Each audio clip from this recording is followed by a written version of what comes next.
आइए तो देखते हैं हम बिहार की फसलें। तो बिहार की फसलें में हम बात करें तो रबी फसल है। ये अक्टूबर नवंबर में बोया जाता है, मार्च अप्रैल में काट लिया जाता है। रबी फसल जानते हैं, गेहूँ हो गया, जौ हो गया, चना हो गया, मटर हुआ, आलू हुआ। खरीफ फसल ये जून जुलाई में बोया जाता है, नवंबर दिसंबर में काट लिया जाता है। धान, गन्ना, ज्वार, बाजरा, मक्का, अरहर। उसके बाद आ जाइए जायद फसल की बात करें तो ये अप्रैल मई में बोया जाता है और जून जुलाई में इसे काट लिया जाता है। इसे गर्मा फसल भी कहा जाता है क्योंकि ये गर्मी में होता है।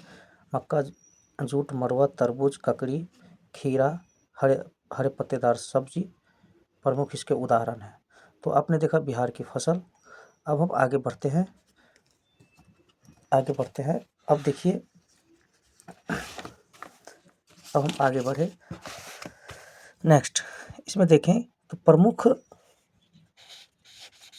प्रमुख फल एवं सब्जी को हम देखते हैं। केला में कौन आगे चला, तो केला में मधुबनी, कटिहार और वैशाली है। अमरूद में रोहतास, पटना और वैशाली है। लीची में मुजफ्फरपुर, वैशाली और पूर्वी चंपारण है। आम में हो गया दरभंगा, पूर्वी चंपारण और वैशाली है। तो ये हो गया आपको प्रमुख उत्पादन केंद्र फल का। केला में मधुबनी, कटिहार, वैशाली। सर्वाधिक अमरूद में हो गया आपको रोहतास, पटना, वैशाली। लीची में मुजफ्फरपुर, वैशाली, पश्चिम पूर्वी चंपारण। उसके बाद हो गया आम में दरभंगा। तो पहला कम से कम याद रखिए, केला में मधुबनी, अमरूद में रोहतास, लीची में मुजफ्फरपुर और आम में दरभंगा। ये आपका फल का था। और हम आगे बढ़ते हैं। अब आइए, अब प्रमुख सब्जी का थोड़ा देख लें हम लोग। सब्जी में आ जाते हैं तो इसमें देखा जाए, आलू में हो गया पटना, प्याज में नालंदा, बैगन में नालंदा, फूलगोभी में हो गया नालंदा। तो आलू में पटना और प्याज में नालंदा, बैगन में नालंदा, फूलगोभी में नालंदा ही है। तो ये आपने देखा सब्जी में शीर्ष में आगे कौन है। और हम आगे बढ़ते हैं फसल में। देखिए आगे फसल में बात करें तो चावल जो है, देखिए चावल में रोहतास, गेहूँ रोहतास, मक्का पूर्णिया, दलहन पटना। देखिए, और ये उत्पादन में है। उत्पादकता में थोड़ा सा फर्क जान लीजिए। उत्पादन का मतलब सबसे अधिक किसने उत्पादन किया, सबसे अधिक किसने उपजाया। और उत्पादकता का मतलब ये होता है कि सबसे कम जगह में अधिक से अधिक उत्पादन कर लेना, इसको उत्पादक कहते हैं। ये प्रति हेक्टेयर में निकाला जाता है। अब देखिए, चावल अधिक से अधिक उत्पादन रोहतास कर रहा है और उत्पादकता मतलब कम से कम प्रति हेक्टेयर में ज़्यादा उत्पादन रोहतास ही कर रहा है। तो ये तो सेम हो गया। गेहूँ में रोहतास उत्पादन में है और उत्पादकता में बेगूसराय। मक्का में बात करें पूर्णिया उत्पादन में है, उत्पादकता की बात करें तो अररिया है। दलहन में पटना है उत्पादन में और उत्पादकता में ही पटना है। अब थोड़ा और देख लें, हम लोग ये देख रहे हैं कि सबसे कम उत्पादन चावल की बात करें तो मुजफ्फरपुर, गेहूं में औरंगाबाद और सबसे नीचे जो हम देखे हैं दलहन में सबसे कम उत्पादन है सारण। तो कम से कम ये उत्पादन और उत्पादकता याद रखिए। चावल में रोहतास, गेहूं में रोहतास बेगूसराय, मक्का में पूर्णिया अररिया और दलहन में पटना। और हम थोड़ा सा आगे बढ़ते हैं। आइए,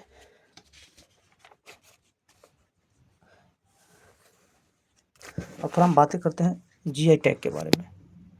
तो देखिए, जीआई टैग की बात करें हम तो अप्रैल 2026 तक अभी तक 14 जो उत्पाद है इसको जीआई टैग मिला है, जिसमें 3 हस्तशिल्प है, मिष्ठान है, कृषि है। अब देखिए, मधुबनी चित्रकला ये मिथिला का है, सिक्की घास शिल्प उत्तर बिहार का है। सुजनी कढ़ाई मुजफ्फरपुर का है, सिल्क भागलपुर का है, मंजूसा आर्ट भागलपुर का है, पिपली वर्क भागलपुर और पत्थरकट्टी स्टोन आर्ट जो है गया जी का है। ये सब आपको हो गया हस्त शिल्प से हुआ। अब देखिए, सिलाव खाजा की बात करिए, सिलाव नालंदा ये मिष्ठान हो गए। इसको जीआई टैग मिला है। देखिए, कृषि में आ जाए, कृषि से संबंधित जो है, जैसे कि को बात करें हम कि जर्दालू आम, कतरनी चावल, महगी पान, शाही लीची, मिथिला मखाना, मिर्चा चावल। अब देखिए यहाँ पे 2023 में इसको मिला है। जर्दालू आम भागलपुर को मिला है, कतरनी चावल भागलपुर, मैघी पान आपको औरंगाबाद, नवादा और पटना, शाही लीची मुजफ्फरपुर, मिथिला मखाना दरभंगा मधुबनी और मरचा धान या चूड़ा ये पश्चिम चंपारण में जीआई टैग मिला है। ये कृषि से संबंधित है और ये खेती। अब देखिए, हम आगे बढ़ते हैं। सिंचाई की थोड़ा हम बात कर ले तो सबसे ज़्यादा नलकूप से होती है बिहार में सिंचाई, उसके बाद नहर, तालाब और अन्य। कुछ डाटा यदि याद करें तो 65.31 हो गया नलकूप से, नहर से 29.49, प्रतिशत, तालाब से 1.93%, अन्न हो गया 3.24%। अब थोड़ा हम बात करें नलकूप में सबसे ज़्यादा सिंचित कौन करता है नलकूप से, तो पूर्णिया, नहर में रोहतास, नहर से रोहतास करते हैं, और तालाब से दरभंगा सिंचाई का कार्य करते हैं।